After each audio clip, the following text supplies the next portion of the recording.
From the Open Season Property Studio, welcome to SuperTalk Outdoors, where we celebrate every single Monday the world-class outdoors of the state of Mississippi, because this is the capital of the outdoors in America. And as I say every week, that is a fact. And I will stand toe-to-toe with anyone in these great United States and debate that point with them. And I'll probably win. Well, I won't probably win. I will win. That is for sure. Listen, it's December the 2nd, 2024. And as I've said the last few weeks, where did this year go? It is amazing.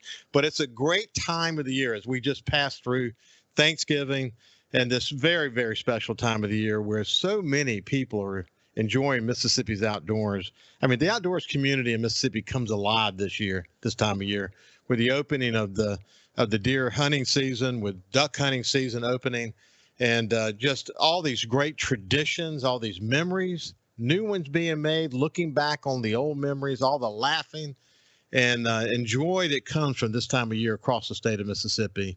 Listen, with that said, we've got a great show today. I mentioned that my buddy Mark Creech, I call him MacGyver, is going to be joining me coming up here shortly. It's going to be quite a treat. We're going to find out what made him become a jack of all trades.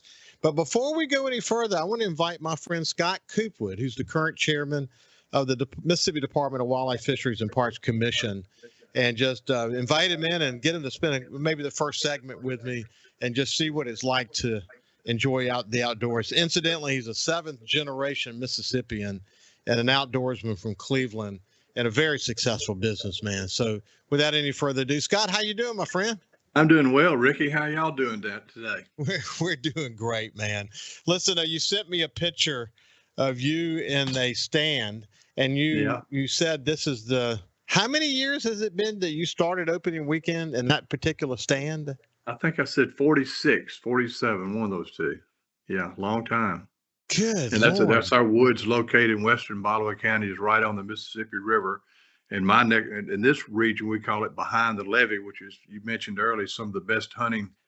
In Mississippi, we have some of the best hunting in the world, but in particular, we have some of the best white-tailed deer hunting up and down the Mississippi River. Yeah, I'll get to spend some time there myself. My farms are in the Mississippi Delta that I lease, and I mean, I just love being there. I spend a lot of time in the Mississippi Delta this time of year. And I can't get enough. I love the people in the Delta. I mean, you've got Delta Magazine and Mississippi Business Journal and newspapers, and you've done it all. But you have a love for Mississippi, but you have a special love for the Delta. It is a great place. There are great people in the Mississippi Delta, aren't there, Scott? They are. We're real lucky, Ricky. So many. The famous actor Morgan Freeman lives here, and I asked him one time, I said, Morgan, you can live anywhere in the world. Why do you live here in the Delta? And he said, because it is shelter from the storm. And I think I may have mentioned that to you in an earlier your program, but it's just a wonderful place and wonderful people and a lot of opportunity and just a lot of greatness here. Well, congratulations on acquiring the Mississippi Business Journal. You hit the ground running, and it is absolutely superbly done, man. You knocked it out of the park. Thank you so much, Ricky. I appreciate it very much. I've had a lot of good advisors along the way. I know you have. That's awesome. Hey, listen, I want to say before we talk about the tradition of hunting in Mississippi and what it means to you, that I want to congratulate you on hitting the ground running as the chairman of the commission. It has been something to watch. Everything is settled down. It's really kind of focused on the work at hand. The mood is awesome. You've got two great new commission members. It's been fun for you, hasn't it? It has, Rick. It's interesting. I've enjoyed serving. This is one of my 10th year on the commission, and we've had a lot of changeover, but this is a really good lineup we have right now. And Colin Maloney, great people. Todd down there from the coast, great guy, and just real happy to have them on board. And it's just a different world right now in the whole department. Yeah. Hey, listen, I read your column that you wrote recently about hunting, and you told a great story, in fact, of a 243, your first gun. A lot of people at a young age that might be their first gun. It certainly was my son's first gun, a 243. Yeah. But you sold it along the way. Right. And I think you had a lapse in judgment when you did that, didn't you? Exactly. I'll just tell you a quick story. All the men in my family, they're all hunted, geese, ducks, quail. They didn't care at all about deer hunting, not at all. And Daddy once said to him it'd be about as exciting as shooting a cow. But as I mentioned to you earlier, I was a huge follower of Fred Bear, the famous archery bow hunter, and to me, it introduced bow hunting and for whitetail deer in America, North America. And as a young child, I don't know how I got his address, but I would write him and he would write me back. And I have all those letters and everything else. So I started bow hunting. And then after that, I wanted to learn how to gun hunt. And I convinced my father at a young age, 10, 11 years old, to start taking me. And so he got me a 243, and that's what I started out with. And one early morning, I shot 2 bucks running side by side with it. And that was one of the last times Daddy and I hunted together, and great memories. Then, as you mentioned earlier, I graduated up to a 30-06 when I went to Ole Miss, and it stopped using that 243 that I'd hunted with as a child and in my teen years, and sold it to the fraternity brother. And just a couple weeks ago, I ran into him. I hadn't seen him in 35 years, and I asked him, what did you ever do to that old gun? He said, my brother has it. So his brother just happened to be in the room with us up at Oxford, and the brother sold it back to me, and 40 years later, I have it back in my hands. So that's what I'll be hunting with this weekend, the 243 from my childhood. Special That is deal. so cool. Was it in great shape?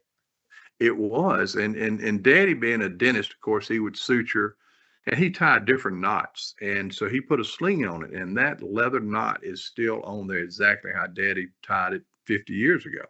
Wow, Scott, that's so It special, is. man. It really I know is, we only Ricky. have a short time together, but what does this time of year mean to you?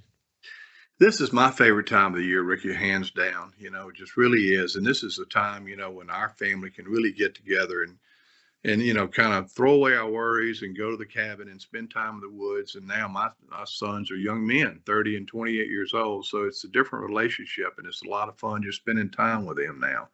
And just, great time of the year for all Mississippians, a great time of the year for everything, you name it. Well, listen, I'm thrilled that you have had all that experience and have hit the ground running as a commissioner, can share your love of hunting. I tell you, one of the joys of being able to do this show is have so many great employees for the Department of Wildlife, Fisheries, and Parks. I mean, if I start naming them, I'll miss some of them. But look, the bottom line is there's so many dedicated people. They literally have dedicated their lives, and in so many respects, whether we're talking about ducks or turkey or deer, these are nationally recognized people that are doing such a great job. It's great to be able to be involved in an organization that has so many dedicated people in it, doesn't it? And Ricky, they are totally committed, because I can promise you they could find other jobs that pay up bigger money, but they are committed to bettering the outdoors for all Mississippians. And you just have to have total respect for that. And we're so thankful for all of them. I can tell you, and of course, when I communicate with Lynn Posey on a regular basis, I know he's so proud. He's never at a shortage of people to join me on this show to talk about the great work that they're doing in so many great areas. So you've got just a wonderful relationship that exists between this organization, the Mississippi Department of Wildlife, Fisheries, and Parks, that is responsible for the day-to-day conservation and sort of making sure that we all have safe enjoyment of the outdoors in Mississippi, and a commission that sets the policy. And that when that's kind of working together in the way that it is now, so it's a great outcome, isn't it? It is. But Rick, I have to salute you and pay tribute to you as well, because you promote the outdoors more than anybody else I know in the media in the state. And you're a tremendous help to moving everything forward. So I thank you personally for that, and the department does as well. But we really appreciate you. Well, I appreciate it too, man. Listen, it's easy for me because in retirement I get the opportunity, the honor to do this show through the SuperTalk network across the state of Mississippi. And when I get a note from a guy who says that on Mondays they're sitting in their factory lunchroom and they listen to the show while they eat their sandwiches, that's what I love. Because people who enjoy the outdoors they come in all walks of life. There's some of the richest people in Mississippi, and some of the poorest people in Mississippi. But when they get into the woods together, man, none of that matters. It's just exactly this right. love of the outdoors. Yes. Exactly. And it's such an important part of the heritage. And I had the opportunity as a young child to enjoy it. I often say that fishing kept me safe, kept me from getting in too much trouble. So anyway, yeah, it's been great to connect with you. And listen, I want to thank you for joining us, and have a great holiday, my friend. You too, Ricky. And again, I want you to come over here to the Delta, my part of the Delta, and hunt sometime. So you come on anytime you get ready. I will, Scott. I definitely will. This has been Scott Coopwood, the current chairman of the board for the Department of Wildlife, Fisheries, and Parks Commission. When we come back, you get a chance to meet MacGyver himself. We'll see you after this.